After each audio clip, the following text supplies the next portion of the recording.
تمام كده يا جدعان.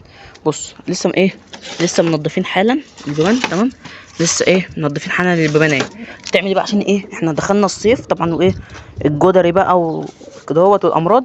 بص ده رش لعنة الفراعنه. تعمل ايه بقى؟ بص بعد ما تنضف بقى تعمل ايه؟ تجيب كده تمام، هترش بقى كده تمام عادي عشان الحشرات. تمام، مفيش مثلا احنا طبعا دخلنا فصل الصيف وكده والجدري. تمام، هترش كده عند كل قص.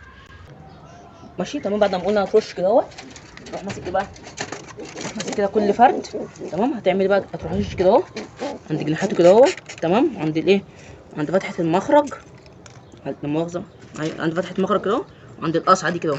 تمام، بس كده تبدا بقى تعمل كل قص كده وقف. بس هتعمل عند قص كده نفس الطريقه. تمام، برضو لو في مثلا طاجن ولا حاجه هترش. تمام، وهتبدا بقى تعمل كده كل قص نفس الطريقه كده وبس كده. وصلي على النبي واستنوا فيديو بكره. تمام، فيديو بكره مهم، هنعرف الفرق بين الكلفه بتاعت الصيف والكلفه بتاعت الشتاء. بس كده، السلام عليكم، صلي على النبي.